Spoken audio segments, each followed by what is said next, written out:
The music in video games is a very important element to implement within a game. It's the difference between your game being just a game and it becoming something capable of truly sharing the emotions of a battle, a death, or even a cinematic.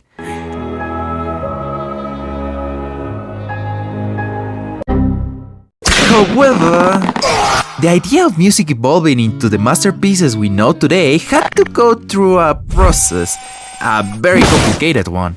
Just see, in the early days, we didn't have all the technology advances we know now.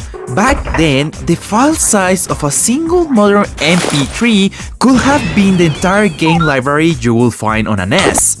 And yet, that wasn't a limitation for NASA when they sent someone to the moon with only 2 kilobytes of storage, and if that wasn't a limitation for NASA, it certainly wouldn't be a deal breaker for the video games developers of that era either.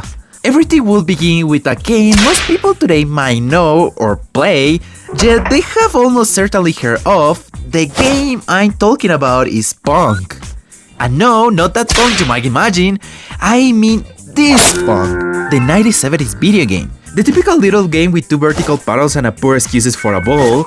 Of course, it ended up making appearances in movies for how mythical and revolutionary it became, alongside other games of that same category like Space Invaders. These kind of games could only produce simple system sounds when you interact or made any move, usually limited to 3 or 4 different noises. The style was something like this.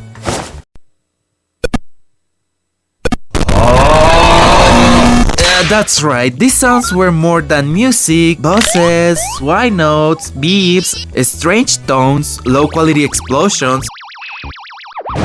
But this wasn't because the developers didn't want to add music.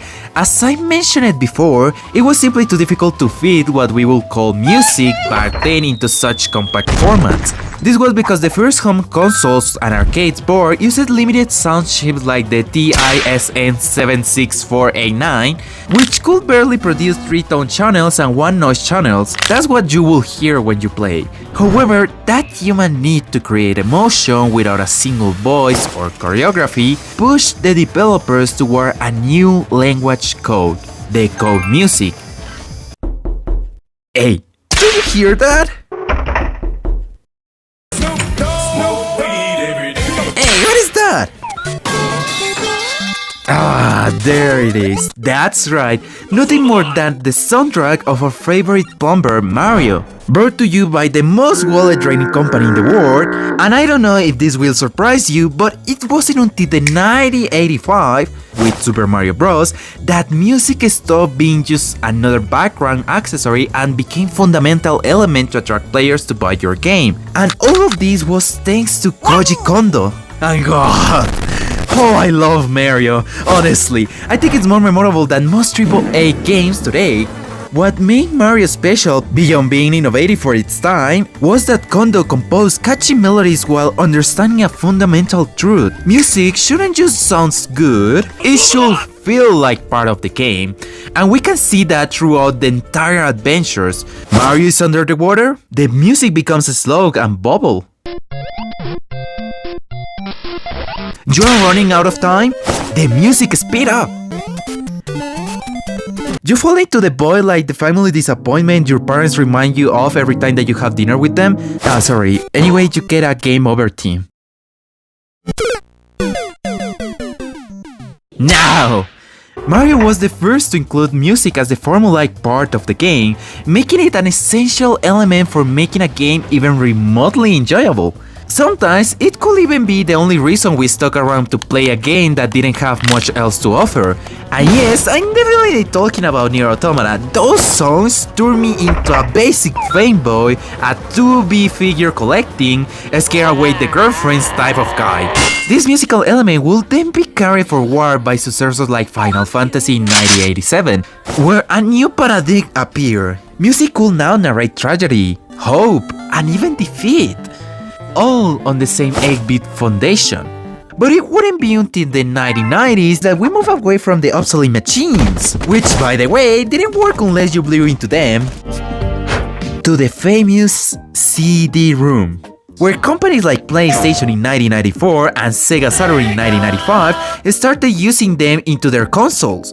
And here, let me give you an special mention to two games that use music from that era to achieve something immersive, tools of manipulation and tension.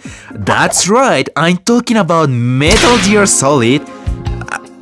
Wait, not that Metal Gear Solid. Oh yeah, I'm talking about this Metal Gear Solid. I know, it didn't look amazing compared to other games that existed back then, but trust me, it's not always about the graphics. It's about the emotion that a scene or fight sequence could make you feel.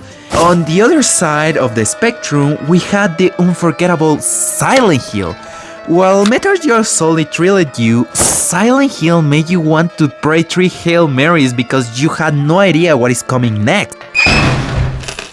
And of course, what better than suspenseful or dramatic music in your horror game? Because if you do it right, instead of scaring the player, your game will end up making them laugh. Exactly, not scary at all. By now, music in games had evolved beyond just being a simple background noise like in the early days. Now, it could tell us histories on its own. And this is where the evolution will lead to include a full album style of soundtracks.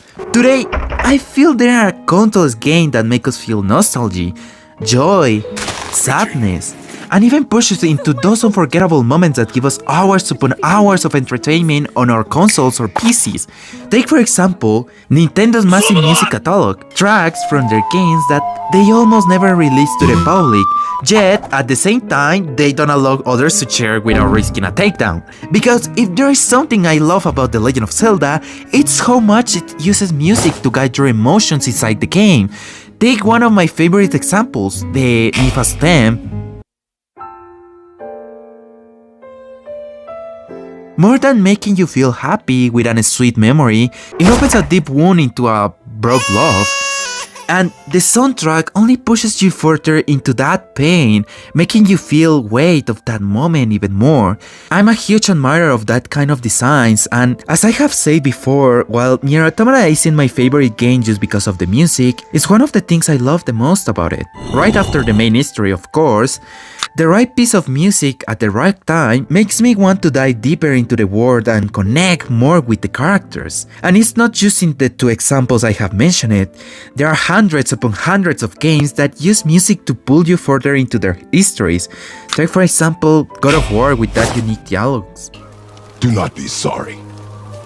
Be better. The Last of Us with that sad moments. These aren't just games with soundtracks, they feature award-winning composers.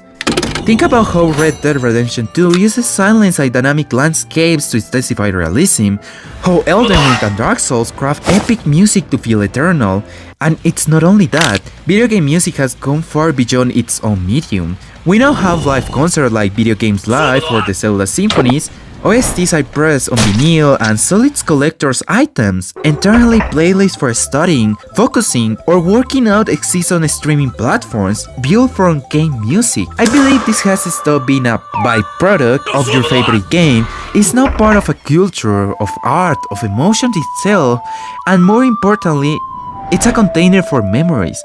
Memories of how important those games were for you as a person, or how they may have saved you during your lowest moments. Today, there is an overwhelming amount of music in the world, and obviously, everything depends on the listener's taste. I used to complain a lot about other people's preferences, but once you understand that music connects with the type of person it's meant for, you can't really say any song is bad. And it's the same with games. Title might impress me a lot, but it could never touch my soul the way that Red Dead Redemption 2 does with its music, make me reflect with Arthur Morgan's own reflections, or the way Nier Automata captured the meaning of the true beauty in the battles.